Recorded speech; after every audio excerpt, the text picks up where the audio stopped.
Muy buenos días, mis hermanos. Muy buenos días, amigos que nos visitan esta mañana. Que el Dios de toda gracia, que nos llamó a su gloria eterna, los perfeccione, los afirme, fortalezca y establezca. A Él sea la gloria por los siglos de los siglos. Estamos estudiando el libro a los romanos, la epístola a los romanos. Y como repaso, recordar que Romanos tiene 5 secciones. La primera sección habla acerca del pecado.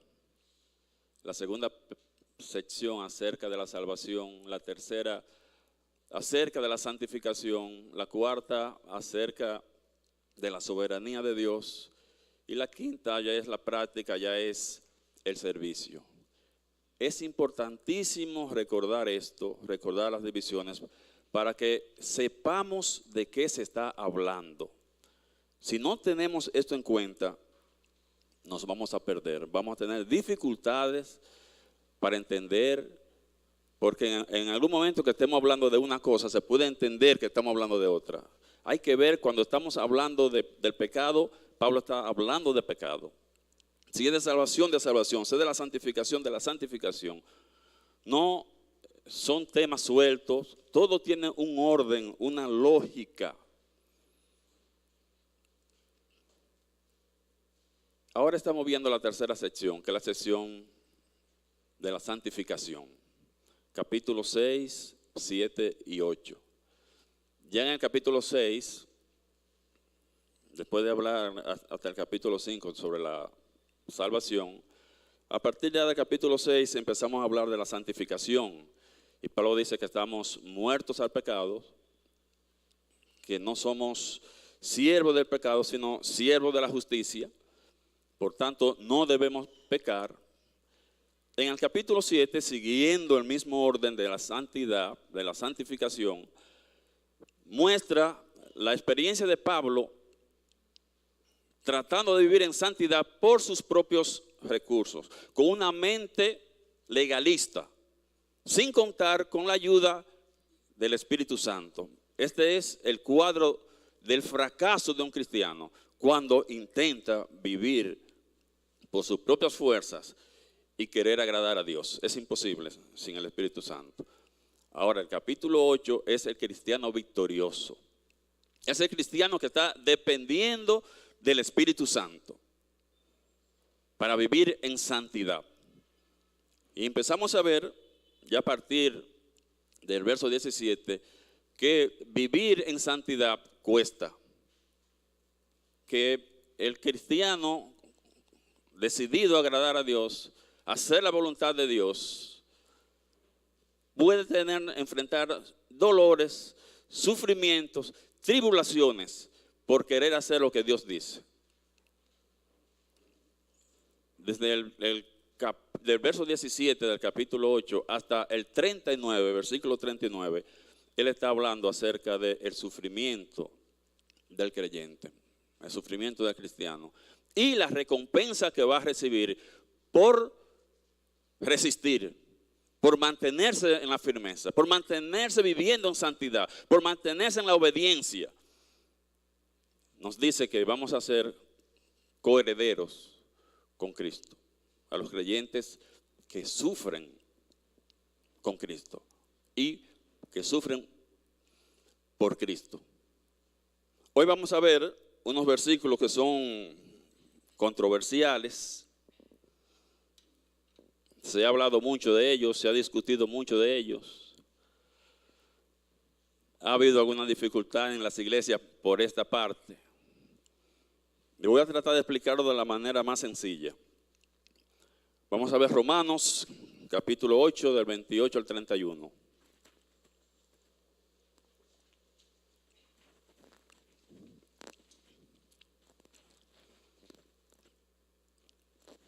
Romanos 8, del 28 al 31. Dice la palabra de Dios. Y sabemos que a los que aman a Dios, todas las cosas le ayudan a bien. Esto es, a los que conforme a su propósito son llamados. Porque a los que antes conoció, también los predestinó para que fuesen hechos conforme a la imagen de su Hijo, para que Él sea el primogénito entre muchos hermanos. Y a los que predestinó, a esto también llamó. Y a los que llamó, a esto justificó. Y a los que justificó, a esto también glorificó. ¿Qué pues diremos a esto? Si Dios es con nosotros, ¿quién contra nosotros? Gracias te damos, Señor, por este día. Gracias por tu cuidado durante la noche, mi Dios. Y queremos en esta mañana darte gracias por la carta a los Romanos. Gracias, Señor, por este capítulo 8, que es un estímulo para nosotros vivir en santidad, a pesar de las dificultades, a pesar de las pruebas, a pesar del sufrimiento, Señor. Tú nos estimulas que no es en vano, que sin dolor no hay ganador. Prepara nuestros corazones, nuestras mentes, y quita todo lo que impida que nosotros podamos recibir tu palabra pura, sin alteración. Quita, Señor, todo prejuicio que nos impida ver lo que tú nos quieres enseñar. En el nombre de Jesús. En el nombre de Jesús. En estos últimos versos del capítulo 8 de Romanos, ya estamos llegando a una culminación. Con estos versículos, Pablo va a terminar esa sección sobre la santificación. Estos versículos desde el 28 hasta el 39, Pablo va a concluir esta sección sobre la santificación. Todo lo que Pablo va a decir, todo lo que Pablo está diciendo, desde el verso 17, tiene que ver con el sufrimiento del creyente, tiene que ver con la recompensa que va a recibir por resistir. No trata ningún otro tema. Él no empieza a hablar de una cosa y lo deja, mete otro para volver a retomar el tema. Mantiene un orden, un hilo, una unidad de pensamiento. En este pasaje que vamos a ver, estos 4 versículos, contiene 4 cosas. 4 cosas. Primero, en el verso 28, contiene una promesa. En el verso 28. En el verso 29, contiene un propósito. En el verso 30, un proceso. Y en el verso 31, una pregunta. Para que no se le olvide, todos comienzan con P. Para que no se le olvide. Una promesa, un propósito, un proceso y una pregunta. Vamos a entrar a esto, vamos a entrar directo al asunto porque es largo. Y haré fuerza, sin embargo, hasta llegar al final. Y si escucha cada cual con espíritu sereno, verá de todo lo bueno que a usted le puede tocar. Vamos a ver entonces lo primero, la promesa de Dios. La promesa de Dios, versículo 28. Y sabemos que a los que aman a Dios, todas las cosas les ayudan a bien. Esto es, a los que conforme a su propósito son llamados. Este no es un versículo para todo el mundo. Este no es un versículo para todos los creyentes. Este es un versículo para los que aman a Dios. Para los creyentes que aman a Dios. Amar a Dios, los que aman a Dios, no define a todos los creyentes. Porque hay creyentes que no aman a Dios. Quiero decir algunas cosas que no dice este versículo. En primer lugar, este versículo no está diciendo que todas las cosas son buenas para el creyente. Hay mucha maldad en el mundo. No todo el creyente, todo lo que viene es bueno. Este versículo no está diciendo que a los que aman a Dios solo le ocurren cosas buenas. Él no está diciendo esto. No es un versículo ingenuamente optimistas que piensan que porque yo soy cristiano todo va a estar perfecto, nada malo me va a pasar. Este versículo tampoco está diciendo que todas las cosas funcionan como yo las deseo. Quisiéramos que dijera eso, pero no lo dice. Y este versículo nos dice que todas las cosas van a tener un final feliz aquí en la tierra. Tratamos de que diga esto, pero esa no es la verdad, eso no es lo que está diciendo.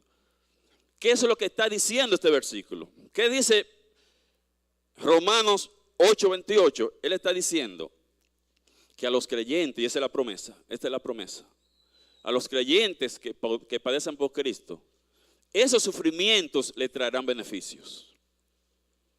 A los creyentes, los que aman a Dios, los que están sufriendo, los que están padeciendo por vivir en santidad, por vivir en obediencia, esos sufrimientos les traerán beneficio. Dice el verso ya famoso, conocido, y sabemos que a los que aman a Dios, todas las cosas les ayudan a bien. Esto es, a los que conforme a su propósito son llamados. Primero hay que definir dos cosas. ¿Quiénes son los que aman a Dios?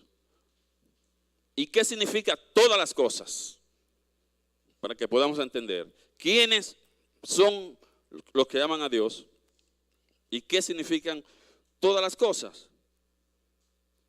Obviamente, si usted sigue el contexto, Pablo está hablando de los creyentes que son guiados por el Espíritu Santo. En el versículo 1 de Romanos 8:1, él habla acerca de esos creyentes que no andan según la carne, sino según el Espíritu. En el verso 14 dice que esos creyentes que no andan según la carne, sino según el Espíritu, son llamados hijos. Y aquí son esas mismas personas de quien él está hablando. Aquí no está haciendo referencia a todos los creyentes. ¿Todos los creyentes aman a Dios? No. No todos los creyentes aman a Dios. Y la marca de que una persona ama a Dios, de que un creyente ama a Dios, es la obediencia. Es la obediencia. Lo que demuestra si usted ama a Dios o no, usted le está obedeciendo. Dijo Jesús, Juan 14:15. Si me amáis, ¿cómo me lo demuestra? ¿Cómo lo demuestra? Guarda mis mandamientos. Y ahí en ese mismo capítulo, los versos 23 y 24, él dice, respondió Jesús y le dijo, el que me ama, ¿cómo se sabe? Mi palabra guardará. Y mi Padre le amará y vendremos a él y haremos morada con él. Y el que no me ama, no me hace caso. El que no me ama, no guarda mis palabras. Sí, yo amo a Dios, pero yo me quiero casar. Y lo que aparece es un inconverso. Yo lo amo a Dios, pero yo me quiero casar. Yo amo a Dios, pero yo necesito una mujer.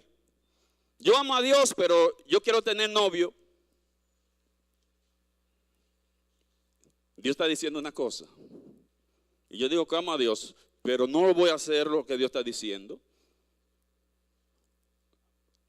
Diga lo que usted quiera. Usted puede venir a la iglesia. Usted puede cantar y levantar la mano y ofrendar. Y usted puede incluso estar en un ministerio. Usted está obedeciendo. Si no está en obediencia, usted no está amando a Dios. Dice Santiago 1:12. Bienaventurado el varón que soporta la tentación, porque cuando haya resistido la prueba, recibirá la corona de vida que Dios ha prometido a los que le aman. Esta es una persona que está siendo tentada, que está siendo estimulada a pecar. ¿Y qué hace? Resiste, aguanta. ¿Por qué está aguantando? Lo dice el texto. ¿Por qué está aguantando? ¿Por qué resiste? Porque ama a Dios. Porque ama a Dios. ¿Y qué hace Dios con esta persona? ¿Qué va a hacer Dios con esto? ¿Lo va a recompensar? lo va a recompensar. Dice, recibirá la corona de vida. Una recompensa, ¿por qué? Por resistir la tentación, por vivir en santidad, por obedecer. Esa persona, dice que Dios, a esa persona que le aman, lo recompensa. Es un tema que se repite una y otra vez. Obediencia, sufrimiento, recompensa. Ahora, ¿qué significan todas las cosas? La interpretación tradicional dice que todas las cosas significan todos los eventos, que todo lo que viene a la vida del creyente es para bien. Todo lo que viene para la vida de un creyente es para bien. Es difícil creer esto, porque he visto creyentes pecando y no he visto el beneficio. He visto creyentes adulterando, lo que he visto una familia rota, hijos criándose sin padre, una persona fuera del ministerio. Y dice Dios, la paga del pecado es muerte, no recompensa. La paga del pecado es muerte. Pablo advierte en el capítulo 5, porque Pablo dice, cuando abundó el pecado, sobreabundó la gracia. ¿Qué vamos a hacer entonces? ¿Vamos a pecar para que haya más gracia? ¿Hagamos males para que vengan bienes? De ninguna manera. Ni se te ocurra pensar una cosa así. Ni se te ocurra. Pablo a partir del verso 17 está hablando acerca del sufrimiento cristiano. Así que todas las cosas, está hablando de todo el dolor, todo el sufrimiento, todo eso que le está pasando, le ayuda a bien. Le va a dejar un beneficio a esos creyentes maduros, hijos de Dios, obedientes, a todas las cosas de eso que viene hablando. Verso 26, verso 27, está diciendo que el Espíritu Santo está intercediendo por esos creyentes que están sufriendo, que tienen un dolor tan grande que no encuentran la manera cómo orar, que no saben ni cómo orar. El Espíritu Santo está intercediendo por ellos. Y luego, eso es un estímulo, saber que el Espíritu está orando por ti cuando tú estás en sufrimiento, cuando el dolor es tan grande que tú no sabes qué pedir. Ahora me da otra razón, otro motivo para yo resistir. Y él me dice, y sabemos que a los que aman a Dios, todo ese dolor, todo ese sufrimiento, todas esas tribulaciones, te van a ayudar a bien. No significa que todo lo que te pase, que todos los eventos son para bien. A los que aman a Dios, ese dolor, ese sufrimiento, esas tribulaciones te van a dejar un beneficio. Cuando un cristiano se rebela contra Dios, él no garantiza que todas las cosas van a resultar en el bien para él. Un cristiano rebelado contra Dios, todas las cosas le ayudan a bien. Él no garantiza eso.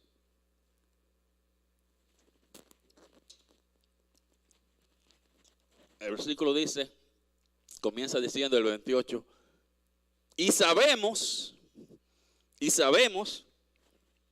la palabra saber se utiliza 13 veces en Romanos.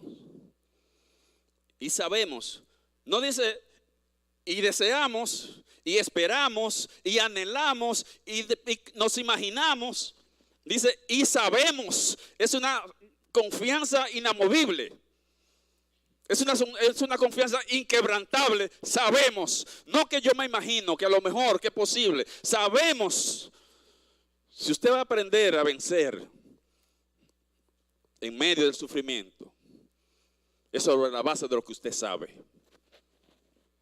Lo que usted sabe. Eso te va a ayudar a salir adelante, a salir victorioso. Y Pablo está diciendo aquí que lo que usted sabe va a ser la diferencia de cómo usted enfrente el dolor. Cómo usted enfrente el sufrimiento. Depende de lo que tú sabes. Yo sé que los que aman a Dios, esto le trae un beneficio y me ayuda a soportar. Yo sé que el Espíritu Santo está intercediendo en este momento, eso me ayuda a soportar. Lo que usted sabe le va a ayudar.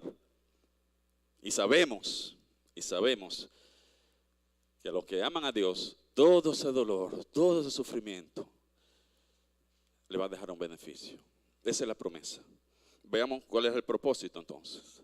El propósito. Muchas personas se detienen en el 28. Y sabemos que los que aman a Dios, todas las cosas le ayudan a bien. Pero el 28 no tiene un sentido completo hasta que usted no lee el 29. Si se queda en el 28, no le va a decir completamente. Pero la mayoría se queda ahí.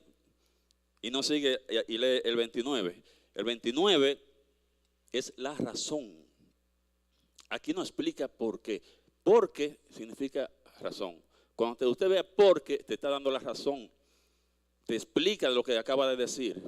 Él dice, ¿por qué a los que aman a Dios todas las cosas le ayudan a bien? Entonces va a explicar, ¿por qué? Razón. Porque a los que antes conoció, también los predestinó para que fuesen hechos conformes a la imagen de su Hijo, para que Él sea el primogénito entre muchos hermanos. Ahí está el propósito. El propósito. ¿Cuál es el propósito de Dios?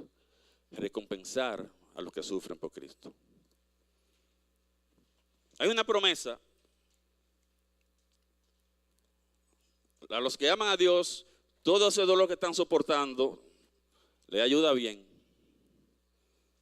Y ahora, el propósito de Dios es recompensar a esa persona. Algunos intérpretes dicen, cuando él habla y dice, a los que antes conoció,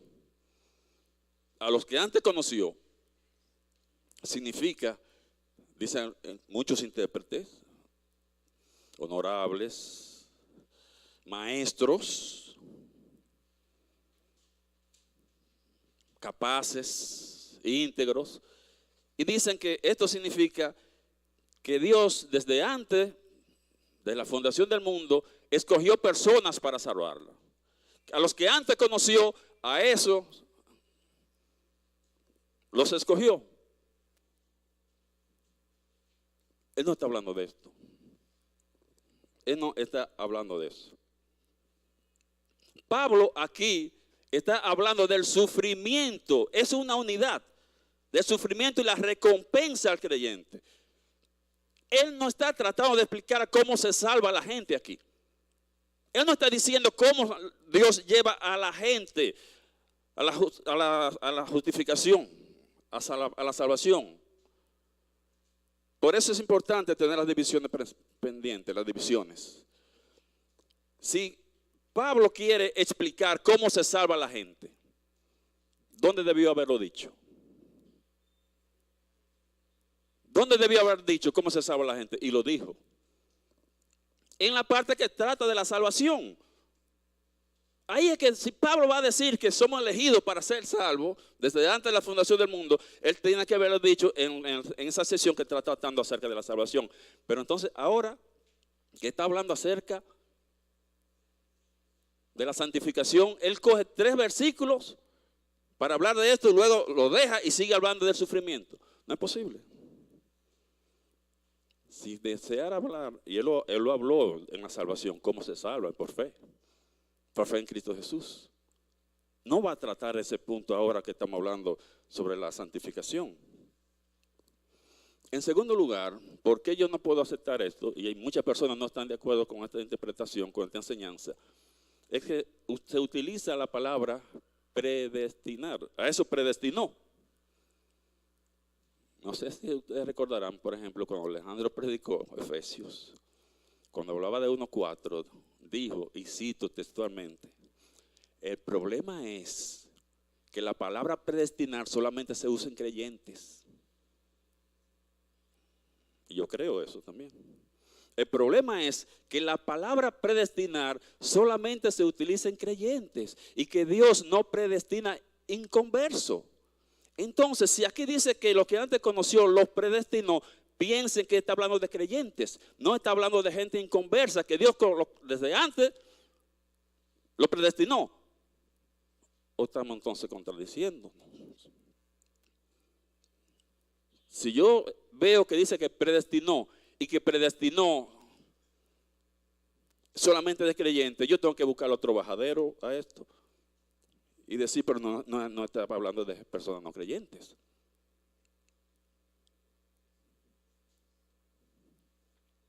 ¿Para qué lo predestinó?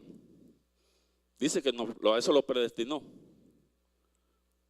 ¿Para qué lo predestinó?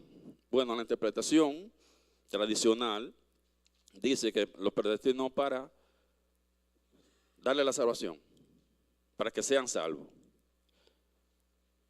para que sean iguales a Cristo en carácter y en santidad, para hacerlos semejantes a Cristo, para que fuesen hechos conforme a la imagen de Cristo, para que Él sea el primogénito entre muchos hermanos.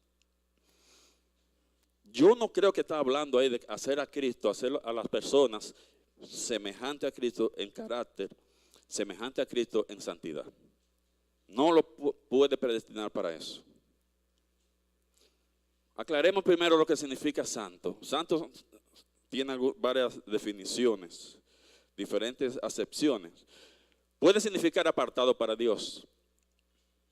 Ser santo es algo apartado para Dios. Los creyentes somos santos en el sentido de que somos apartados para Dios.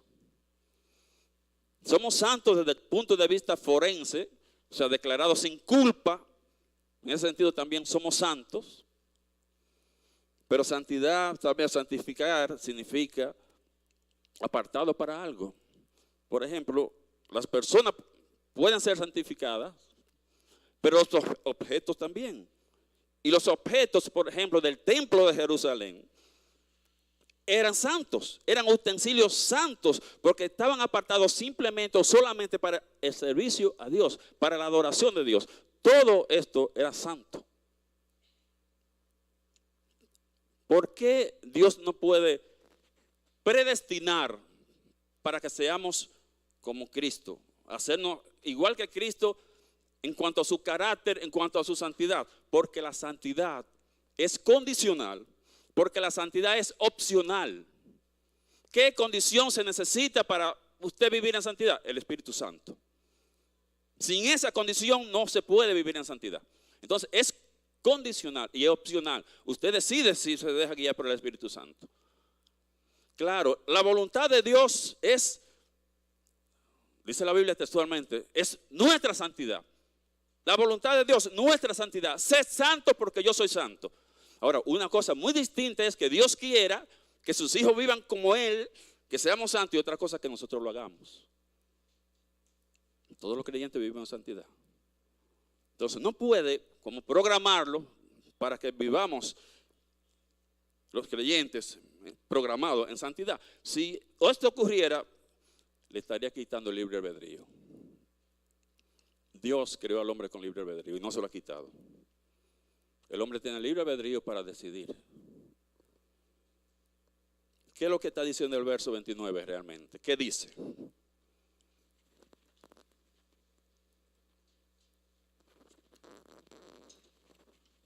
Los que antes conoció son personas que Dios conocía desde antes de llamarlo. Y cuando digo conocía, no estoy diciendo simplemente al reconocer su existencia. Estoy diciendo personas con quien Dios había tenido una relación. Dios había tenido una relación. A los que antes conoció. Son personas con que Dios sabía que eran creyentes, que estaban sufriendo, y a eso los llamó. No simplemente hace referencia a esto, a la omnisciencia de Dios, de que Dios lo sabe todo. Está hablando acerca de una relación.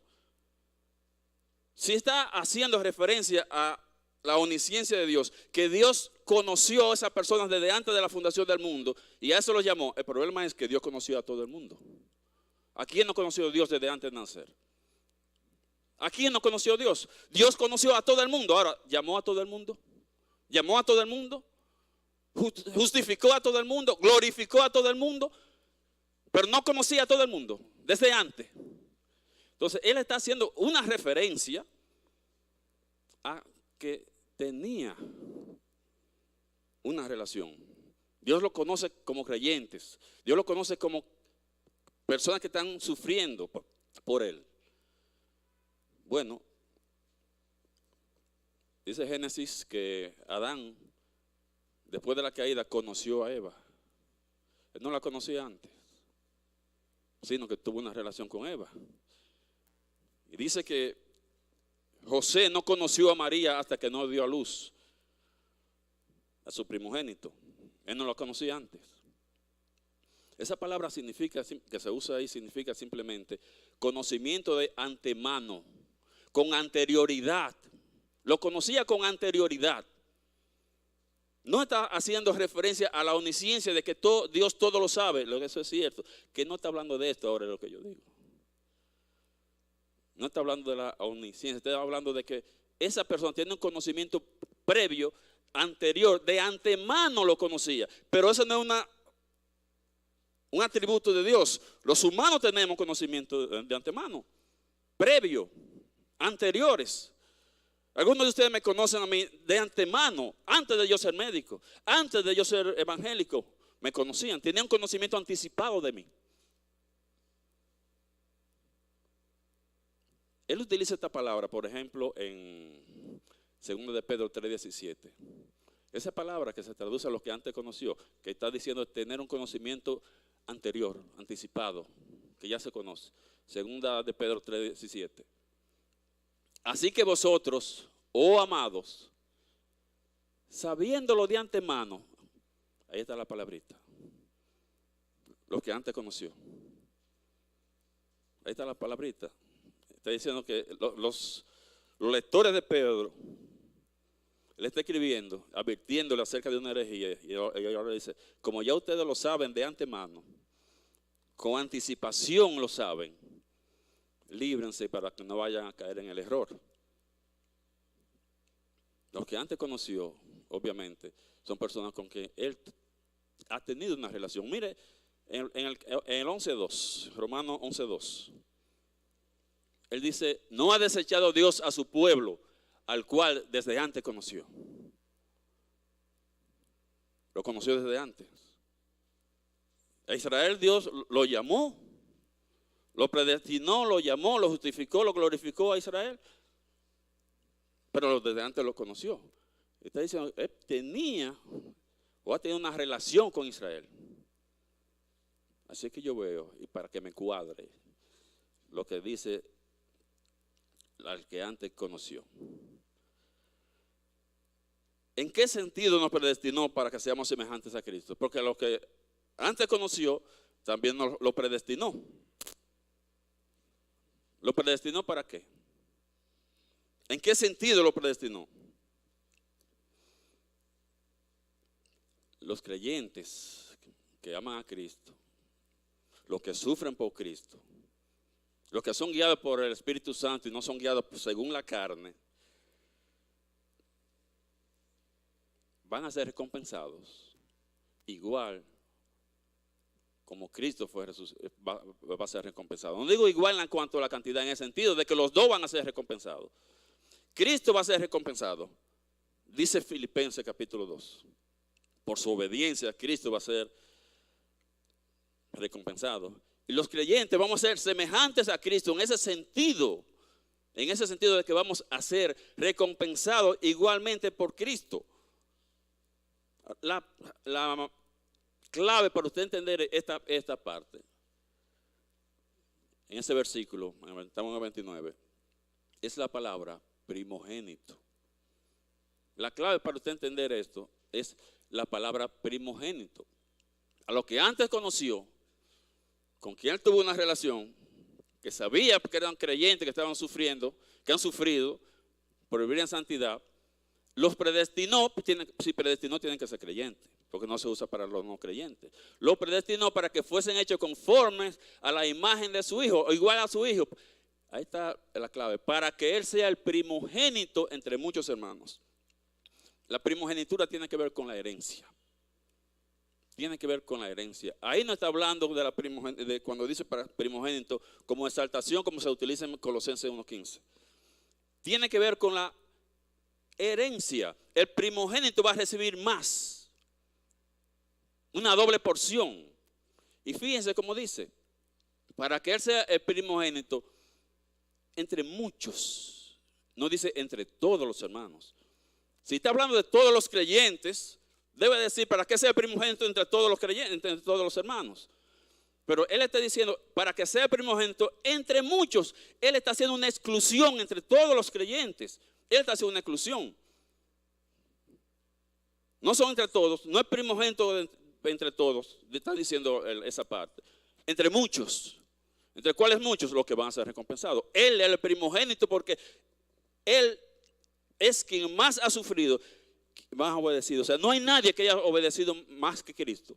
No hay nadie que haya sufrido más que Cristo. Por eso Él es primogénito. Por eso va a recibir doble porción. Más. Eso que Cristo va a recibir es lo que está dispuesto a compartir con los creyentes obedientes, que aguantan, que resisten el dolor, las tribulaciones. Cuando Él dice que va a ser que somos coherederos, todo esto que va a recibir Cristo, que dice que todos los reinos Dios se los puso a sus pies, Él va a compartir.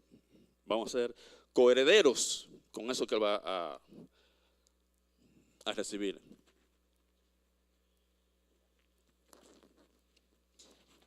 La razón por la que dice el verso, la razón por la cual Él no va a ser conforme como su hijo, dice, ¿para qué? Ahí tiene un para. ¿Para qué no va a hacer a nosotros semejantes? Igual a Cristo, para que Él sea el primogénito. Y eso tiene que ver siempre con la herencia. Si no lo ve claro, mire que está usando la palabra muchos, no entre todos. Eso hace una diferencia. Ese es el propósito. Ese es el propósito de Dios. Tiene una promesa. Todos los sufrimientos que está pasando, por vivir en obediencia, por vivir en santidad, por hacer su voluntad, tienen un beneficio. Te van a dejar un beneficio. Esas pruebas, esos dolores, tienen un propósito. Dios tiene un propósito con esto, recompensarte. Te va a recompensar. Ahora, ¿cuál es el proceso que sigue Dios para recompensar a los que están sufriendo? A los que aman a Dios, a los que están sufriendo, ¿cuál es el proceso que Él sigue? Está en el verso 30. Y ahí vamos a ver unas 4 palabras. A los que predestinó, a esto llamó. A los que llamó, justificó. A los que justificó, glorificó. Un proceso. Hay un proceso para Él premiar, recompensar. El primer paso, la primera palabra es predestinó. Lo predestinó.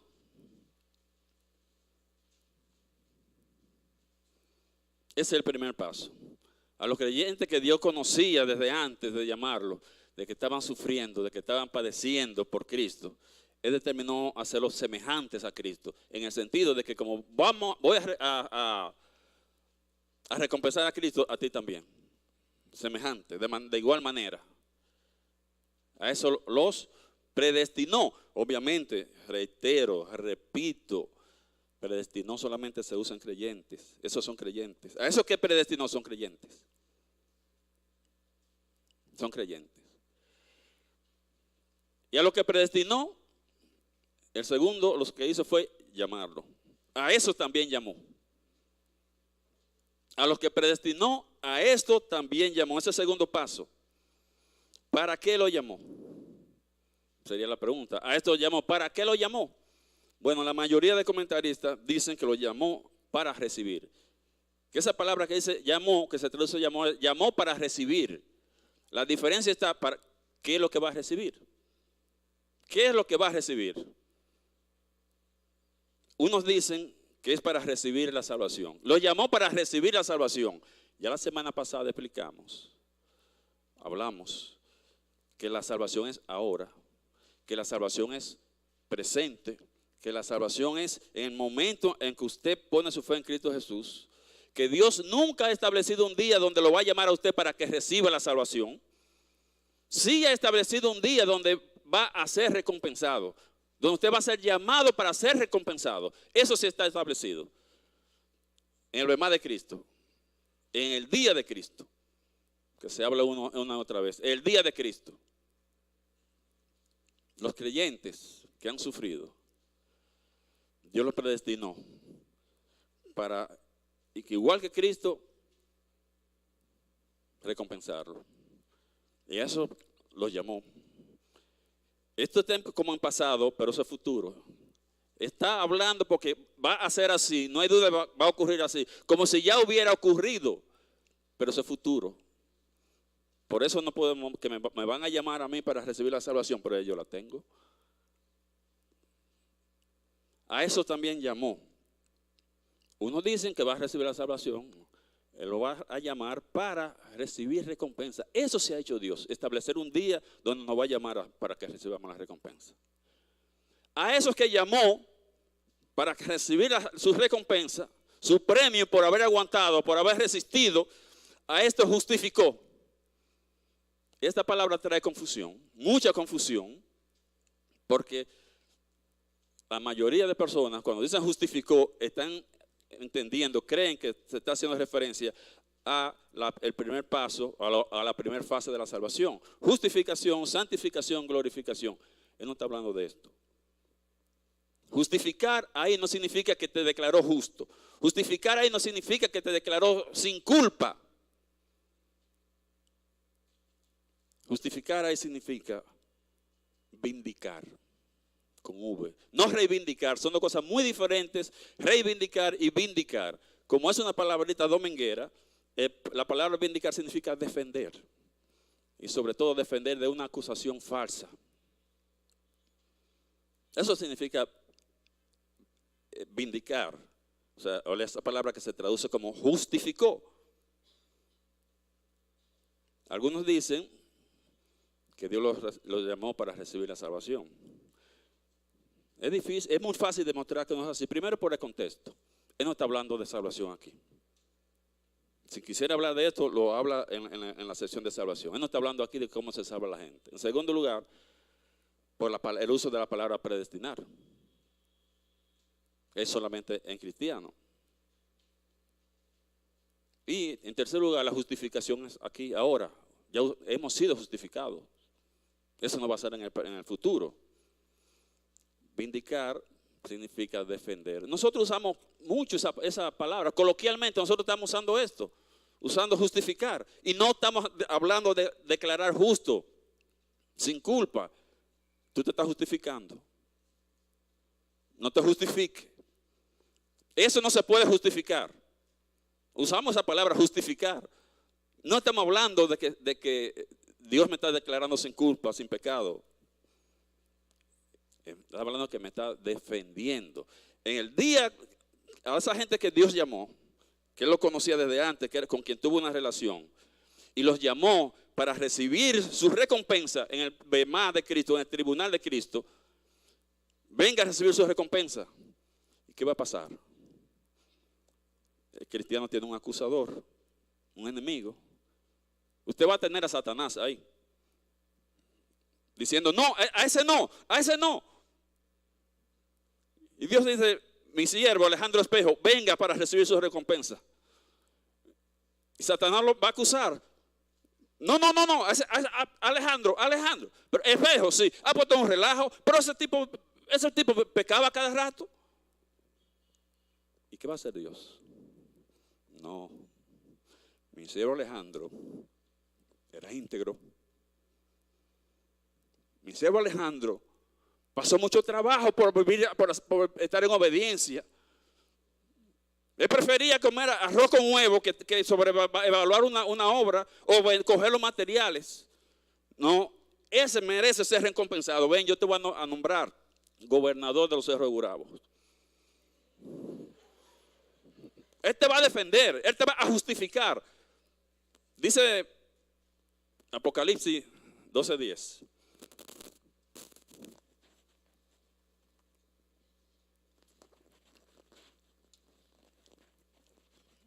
Entonces oí una gran voz en el cielo que decía, ahora ha venido la salvación, el poder y el reino de nuestro Dios y la autoridad de su Cristo, porque ha sido lanzado fuera el acusador de nuestros hermanos, el que los acusaba delante de nuestro Dios Día y noche Satanás está acusando a los creyentes. Y acusó a Job. Y a nosotros nos va a acusar. Pero tenemos una persona que nos va a justificar. Tenemos una persona que nos va a defender. A eso que llamó, ven a recibir tu premio. Cuando alguien lo acuse y diga que no se lo merece, él lo va a defender, él lo va a justificar. Y lo último, lo glorificó. Lo glorificó. Esa es la declaración final. Ese es el triunfo final. Eso es ese proceso que va desde en progreso, desde el sufrimiento hasta la exaltación final. Va desde la varilla inicial hasta la pintura final. Lo glorificó. Dice Romanos 8, 17 y 18.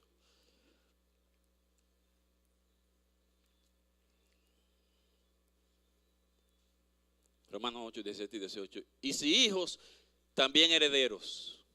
Herederos de Dios y coherederos con Cristo, si es que padecemos juntamente con Él, para que juntamente con Él, ¿qué vamos a hacer? ¿Vamos a hacer? ¿Y qué significa esto? Que vamos a recibir gloria. No que vamos a recibir un cuerpo diferente, transformado, porque vamos a ser glorificados juntamente con Cristo. Si significa esto que voy a recibir un cuerpo nuevo, entonces Cristo también. Porque voy a ser glorificado juntamente con Él, pero no necesita eso. Y sigue diciendo el 18. Pues tengo por cierto que las aflicciones del tiempo presente no son comparables con la gloria venidera que en nosotros ha de manifestarse. Se va a manifestar la gloria junto con Cristo. Vamos a ser glorificados junto con Cristo. No que vamos a recibir un cuerpo nuevo, transformado, diferente. Y eso se enseña una y otra vez. Sufrimiento, recompensa. Sufrimiento, gloria. Segunda a los Corintios 4:17. Dice Pablo, porque esta leve tribulación momentánea, ustedes saben lo que es tribulación. Porque esta leve tribulación momentánea produce en nosotros un cada vez más excelente y eterno. Eso es lo que significa que vamos a ser glorificados. Que vamos a recibir gloria, exaltación, recompensa. Si usted quiere otra prueba de que él no está hablando acerca de cómo se salva la gente, de que glorificación no significa que vamos a recibir un cuerpo nuevo, un cuerpo transformado. Ustedes recuerdan las tres fases de la salvación: justificación, santificación y glorificación. ¿Y por qué me salta? ¿Por qué él me dice que a lo que justificó, a esto glorificó? Si está hablando de la fase de la salvación, ¿por qué no lo santifica también? ¿Por qué no dice a lo que justificó, lo santificó? Y a lo que santificó, lo glorificó. Sino que dice a lo que justificó, también lo glorificó. ¿Por qué no está hablando eso? Está usando esas palabras, pero con otro sentido. Con otro sentido. No está diciendo que vamos a recibir un cuerpo nuevo, diferente. Ese es el proceso. A los que antes conoció, los predestinó. A los que predestinó, a esto llamó. A los que llamó, a esto justificó. Y a los que justificó, a esto, él lo defendió. Y luego, al final, gloria. Y el verso 31, entonces, el cuarto, está la pregunta. El verso 31 está la pregunta.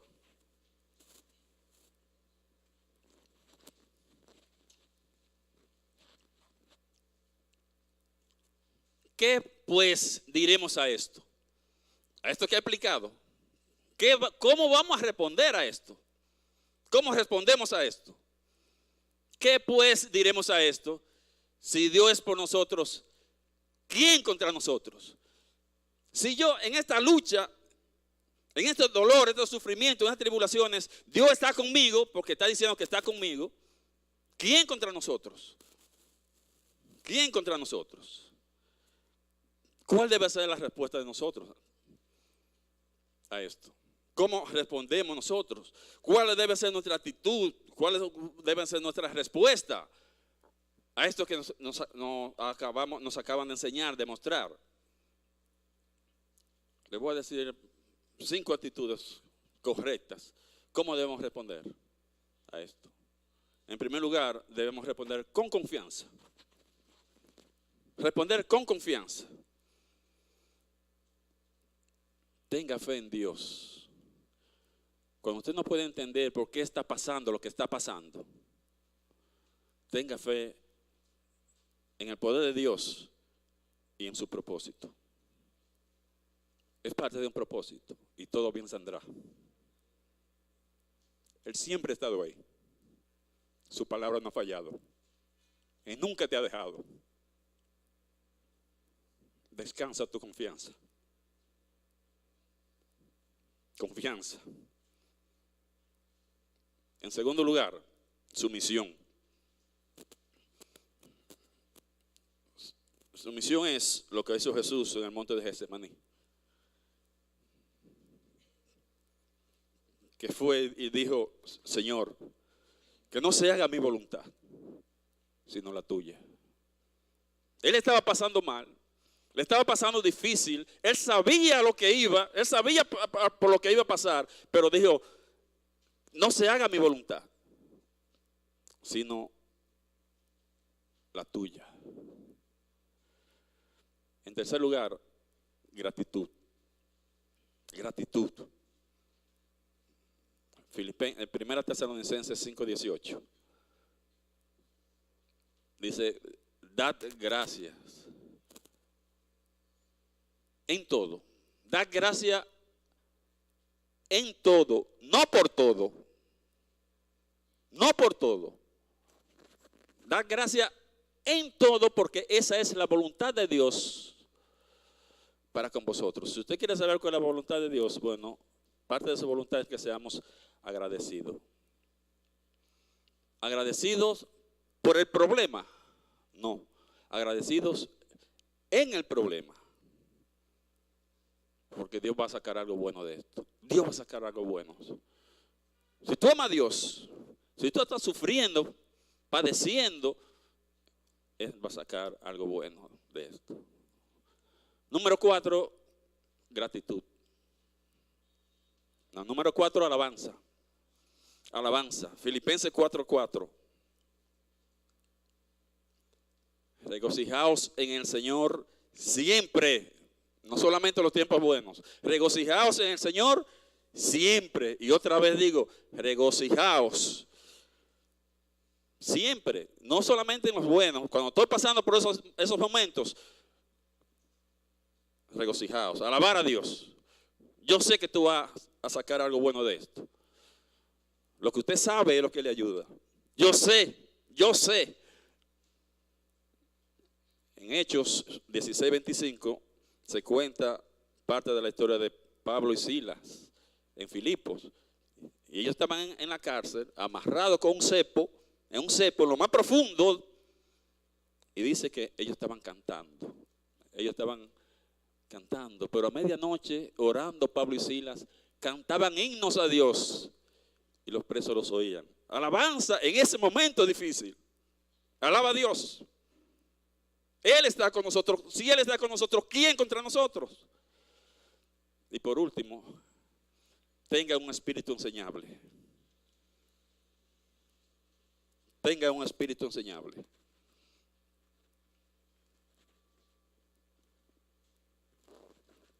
Siempre que usted esté pasando por un momento de angustia, de desesperación,